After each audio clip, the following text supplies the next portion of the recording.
NCERT review series के अंतर्गत आज चैप्टर 8 खुशहाल गांव समृद्ध शहर NCERT हिंदी हिस्ट्री क्लास 6। इस चैप्टर के अंतर्गत हमको लोहे के पहले प्रयोग, साथ ही साथ आहत सिक्कों, भवन निर्माण, महापाषाण काल में कब्रों के साथ लोहे के हथियारों और औजारों के दफनाए जाने के मिलने वाले साक्ष्यों के बारे में एक विशेष प्रकार की जानकारी मिलती है।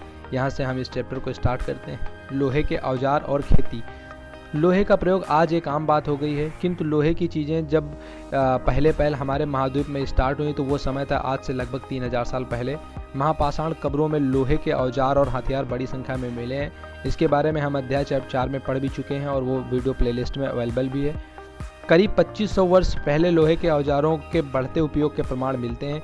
इनमें जंगलों को साफ करने के लिए कुल्हाड़ियों और जुताई के लिए हलों के फाल शामिल हैं। चैप्टर 5 में हमने पढ़ा था कि लोहे के लिए जो लोहे के फाल थे इनका इस्तेमाल किसमें होता था। इसके इस्तेमाल से कृषि में उत्पादन काफ़ी मात्रा में बढ़ गया था। ये चैप्टर भी प्लेलिस्ट में अवेलेबल है, आप वहाँ से जाकर के देख सकते हैं। कृषि उत्पादन बढ़ाने के लिए उठाए गए अन्य कदम।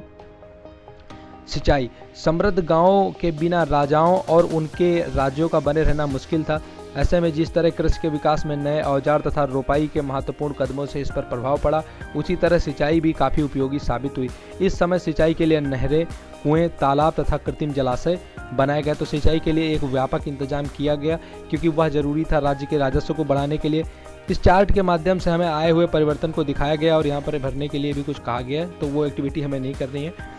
गांव में कौन रहते थे? इस उपमहाद्वीप के दक्षिण तथा उत्तरी हिस्सों में अधिकांश गांव में कम से कम 3 तरह के लोग रहते थे। तमिल क्षेत्र में बड़े भूस्वामियों को वेलल्ला, साधारण हलवाहों को उड़वार और भूमिहीन मजदूर दास जो होते थे उन्हें कडेसियार और आदिमई कहलाते थे। ये यहाँ से चारों पांचों फैक्ट बहुत इंपॉर्टेंट है और साउथ इंडिया से इतना ज़्यादा अभी क्वेश्चंस नहीं उठाए गए हैं, इसलिए अब कुछ पिछले 2-3 साल से देखेंगे आप तो यूपी पीसीएस लगातार साउथ इंडिया की हिस्ट्री में रुचि ले रहा है, इसलिए इन फैक्ट्स की रिलेवेंस बहुत बढ़ती चली जा रही है। फिर से एक बार देख लेते हैं। तमिल क्षेत्र में जो बड़े भूस्वामी थे उन्हें वेलल्ला, जो साधारण हलवाहे थे उनको उड़वार, जो भूमिहीन मजदूर थे दास थे उनको क्या कहते थे तो कडेसियार, और क्या कहते थे आदिमई, ये वो लोग कहलाते थे। देश के उत्तरी हिस्से में गांव का प्रधान व्यक्ति ग्राम भोजक कहलाता था। तो ग्राम प्रधान उस समय जो क्या कहलाता था, उत्तरी हिस्से की अगर हम बात करें तो ग्राम भोजक कहलाता था, ग्राम प्रधान। अक्सर एक ही परिवार के लोग इस पद पर कई पीढ़ियों तक बने रहते थे, अर्थात जो प्रधान का पद था वो कैसा था तो वंशानुगत था, क्या कहलाता था ग्राम प्रधान, ग्राम भोजक कहलाता था, यानी यह पद आनुवांशिक था। ग्राम भोजक पद पर आमतौर पर गांव के सबसे बड़ा भूस्वामी होता था। साधारणतः इनकी जमीन पर इनके दास और मजदूर काम करते थे। इसके अतिरिक्त प्रभावशाली होने के कारण प्राय राजा भी कर वसूलने का काम इन्हें ही सौंप देते थे। न्यायाधीश का और कभी कभी पुलिस का काम भी यही करते थे। ग्राम भोजकों के अलावा अन्य स्वतंत्र कृषक भी होते थे जिन्हें गृहपति कहा जाता था। तो जो ग्राम भोजक होता था वह ग्राम प्रधान होता था और जो अन्य स्वतंत्र कृषक होते थे उन्हें क्या कहा जाता था, गृहपति कहा जाता था। इनमें ज़्यादातर छोटे किसान ही होते थे। इसके अतिरिक्त कुछ स्त्री पुरुष ऐसे थे जिनमें उनके पास अपनी ज़मीन नहीं होती थी, जिनमें दास और कर्मकार आते थे जिन्हें दूसरे की ज़मीन पर काम करके अपनी आजीविका चलानी पड़ती थी। अधिकांश गांव में लोहार, कुम्हार, बढ़ई, बुनकर जैसे कुछ शिल्पकार भी होते थे, तो उस समय में शिल्पकार भी थे। प्राचीन तमिल साहित्य से तमाम सारे क्वेश्चन पूछे जाते हैं, यहाँ पर हम देख लेते हैं। तमिल की प्राचीनतम रचनाओं को संगम साहित्य कहते हैं। प्राचीनतम जो तमिल रचनाएं क्या कहलाती हैं, संगम साहित्य कहलाती हैं। इनकी रचना करीब 2300 साल पहले की गई। इन्हें संगम इसलिए कहा गया क्योंकि मदुरै के कवि सम्मेलनों में इनका संकलन किया जाता था। गांव में रहने वाले जिन तमिल नामों का उल्लेख यहाँ किया गया है वह संगम साहित्य में पाए जाते हैं। नगर क्या कहती हैं कहानियाँ, यात्रा विवरण, मूर्ति कलाएं और पुरातत्व। तुमने जातकों के बारे में सुना होगा, तो हम लोगों ने जातकों के बारे में सच में पढ़ रखा है। ये वे कहानियां हैं जो आमतौर पर प्रचलित थी। बौद्ध भिक्षुओं ने इनका संकलन किया। तो जो जातक कथाएं उसमें किनकी कहानी मिलती है तो बौद्ध के जो भगवान बुद्ध हैं बौद्धों के, उनके पूर्व जन की कहानी मिलती है। तो जो जातक है, जातक क्या है तो वो बौद्ध धर्म से संबंधित है, उसमें मिलता है क्या तो उसमें बौद्ध धर्म की जो कहानियाँ वो मिलती हैं। प्राचीन नगरों के जीवन के बारे में हमें कुछ अन्य स्रोतों से भी पता चलता है। तो जातक एक महत्वपूर्ण स्रोत है हमारे बारे में प्राचीन नगरों के जीवन के बारे में जानने का। इसके अतिरिक्त यदि हम बात करें, यहाँ पर देखिए सांची की एक मूर्ति कला दिखाई गई है। इसके अतिरिक्त दिल्ली में मिला हुआ एक वलय कूप जो है मिला हुआ है, या जो है जल निकासी प्रणाली के तहत और तमाम सारी चीज़ों के लिए जो वलय कूप है इनका उपयोग किया जाता था।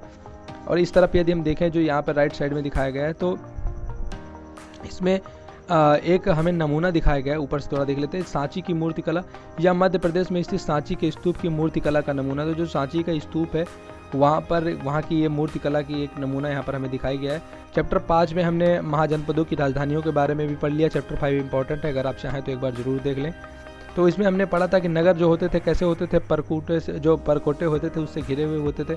यहाँ पर क्या हमें दिखाई दे रहा है कि जो अनेक शहरों में वलयकूप मिले, वलयकूप यूज इनका किस में होता था, ये इंपॉर्टेंट है हमारे लिए।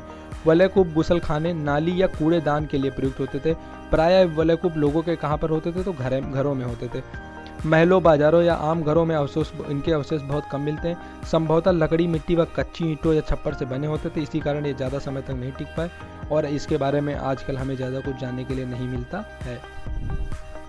आहत सिक्के हमारे लिए बहुत इंपॉर्टेंट है।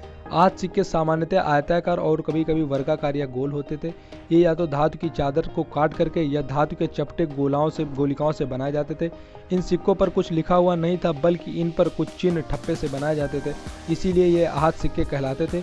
ये सिक्के उपमहाद्वीप के लगभग अधिकांश हिस्सों में पाए जाते हैं और ईसा की आरंभिक शताब्दियों तक इनका प्रचलन रहा है। तो आहत सिक्के गोल होते थे, कभी कभी आयताकार होते थे और ये धातु की गोली से बनाए जाते थे या फिर काट करके चादरों से बनाए जाते थे।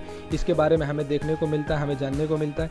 इसके अतिरिक्त यदि हम बात करें तो पुरातत्वविदों को इस समय के बहुत सारे सिक्के मिले हुए हैं और सबसे पुराने आहत सिक्के जो करीब 500 साल चले, इनके देखिए यहाँ पे 2 चित्र भी दिखाए गए हैं। ये इस प्रकार के आहत सिक्के हुआ करते थे। इसके बारे में यदि हम बात करें यहाँ पर तो नगर अनेक गतिविधियों के केंद्र। उस समय नगर क्या होते थे, नगर हमारे लिए बहुत इंपॉर्टेंट थे। मथुरा जैसे उस समय जो है संस्कृति के रूप में और धार्मिक स्थल के रूप में बहुत ज़्यादा प्रसिद्ध था, तो वो जो है मथुरा हमारे लिए भी बहुत ज़्यादा इंपॉर्टेंट हो जाता है। इस लिहाज से अगर हम देखें, यह 2500 साल से ज़्यादा समय से एक महत्वपूर्ण नगर रहा है, क्योंकि यह यातायात और व्यापार के 2 मुख्य रास्तों पर स्थित है। तो देखिए यहाँ पर मथुरा हमारे लिए इसलिए इंपॉर्टेंट हो जाता है क्योंकि जो मथुरा है वहाँ पर यातायात और व्यापार दोनों के मुख्य रास्तों पर पड़ता था मथुरा, इसलिए मथुरा हमारे लिए बहुत ज़्यादा इंपॉर्टेंट हो जाता है। इसमें से एक रास्ता उत्तर पश्चिम से पूर्व की ओर तथा दूसरा जो रास्ता है वो उत्तर से दक्षिण की ओर जाने वाला था। तो ये जो रास्तों में पड़ने के कारण मथुरा इंपॉर्टेंट होता है, क्योंकि एक रास्ता उत्तर पश्चिम से पूर्व की तरफ तथा दूसरा जो है उत्तर से दक्षिण की ओर जाने वाला रास्ता था। शहर के चारों ओर किलाबंदी थी, इनमें अनेक मंदिर थे। आसपास के किसान तथा पशुपालक शहर में रहने वालों के लिए भोजन जुटाते थे।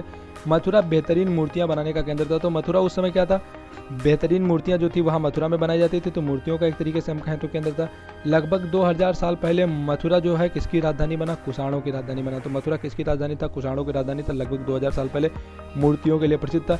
इसके बारे में हमें नेक्स्ट चैप्टर में पढ़ने को मिलेगा और वहाँ वो चैप्टर भी हमारे लिए बहुत इंपॉर्टेंट है।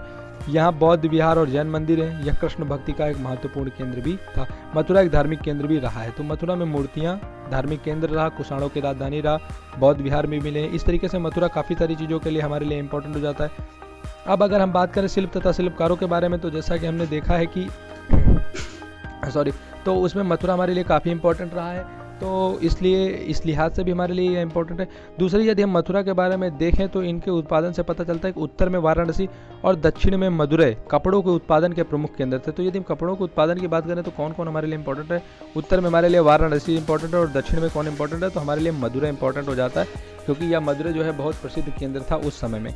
यहाँ स्त्री और पुरुष दोनों काम करते थे। तो मदुरै और वाराणसी इंपॉर्टेंट है कपड़ों के उत्पादन के लिए। अनेक शिल्पकार तथा व्यापारी अपने अपने संघ बनाने लगे, जिन्हें श्रेणी कहा जाता था। तो जो शिल्पकार होते थे, इसके अतिरिक्त तो जो व्यापारी होते थे, इनके जो संघ होते थे, तो शिल्पकारों और व्यापारियों के संघ क्या कहलाते थे, तो इन्हें श्रेणी कहा जाता था। शिल्पकारों की श्रेणियों का जो काम था वो था प्रशिक्षण देना, कच्चा माल उपलब्ध कराना, तैयार माल का वितरण करना, ये सारे के सारे काम करते थे। तो जो शिल्पकारों की और व्यापारियों के जो संघ थे उन्हें क्या कहा जाता था, श्रेणी कहा जाता था।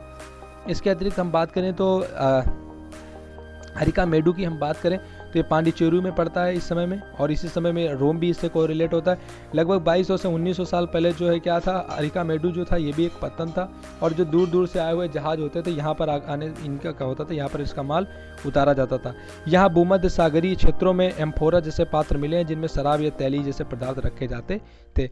तो इस लिहाज से हमारे लिए इंपॉर्टेंट हो जाता है। इसी समय अगर हम अन्यत्र बात करें तो रोम जो यूरोप के सबसे पुराने स्थलों में है, इसका विकास लगभग तभी हुआ जब गंगा के मैदानी भाग में शहर बस रहे थे। तो इस लिहाज से जब जो रोम की संस्कृति है और जो यहाँ की संस्कृति है, ये दोनों संस्कृतियाँ लगभग पैरेलल विकसित हो रही थी। रोम एक बहुत बड़े साम्राज्य की राजधानी था। यह यूरोप, उत्तरी अफ्रीका तथा पश्चिमी एशिया तक फैला था। इसके सबसे महत्वपूर्ण शासकों में अगस्टक है, जिसने करीब 2000 साल तक शासन किया और इसने काफ़ी सारे वहाँ पर रंग महल जैसी चीज़ें बनवाई और भी चीज़ें बनवाई। इसके अलावा जो जल निकासी और स्नानागार की व्यवस्था थी, वहाँ पर भी उन्होंने पैरेलल इसके जो हमारे यहाँ पे गंगा जो हमारी के साथ में जो संस्कृति विकसित हो रही थी, उनके साथ में पैरेलल इन्होंने यहाँ पर अच्छा काम किया रोम के अंदर में। अब अगर हम यहाँ पर बात करें तो वलय कूप का उपयोग किसके लिए होता था? तो वलय कूप का उपयोग होता था विशेष रूप से जल निकास के लिए। और यहाँ पर ये पहले हम देख लेते हैं महत्वपूर्ण तिथियाँ। उपमहाद्वीप में लोहे की शुरुआत हुई लगभग 3000 साल पहले।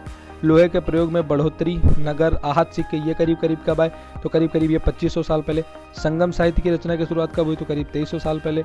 और अरिकामडू की अगर हम बात करें तो इसका पतन करीब कितने सौ साल पहले था? 2200 साल पहले से लेकर के 1900 साल पहले था। आज सिक्के किसके बने हुए होते थे? तो आज सिक्के विशेष रूप से इसमें ऑप्शन में क्या है? चांदी है, सोना है, टीन है, हाथी दांत है। तो आज सिक्के किसके बने हुए होते थे? तो उस समय में टीन के बने होते थे आज सिक्के, जो प्रारंभिक आज सिक्के आते थे। मथुरा क्या था? तो मथुरा मुख्य रूप से धार्मिक केंद्र था। इसके अलावा मूर्तियों के लिए भी काफ़ी हद तक प्रसिद्ध था। श्रेणी किसका जो संघ हुआ करता था? तो जो शिल्पकार वगैरह हुआ करते थे, इनका संघ क्या कहलाता था? इनका संघ कहलाता था श्रेणी। तो इस चैप्टर में हमें काफ़ी हद तक चीज़ें जानने को मिली हैं लोहे के प्रारंभिक उपयोग के बारे में, और तमाम इंपॉर्टेंट फैक्ट जानने को मिले हैं। तो इस चैप्टर को देख करके आप सब अच्छे से तैयारी कर लीजिए। थोड़ी देर में हम इससे जुड़े हुए प्रश्नों को हल करेंगे। Thank you so much.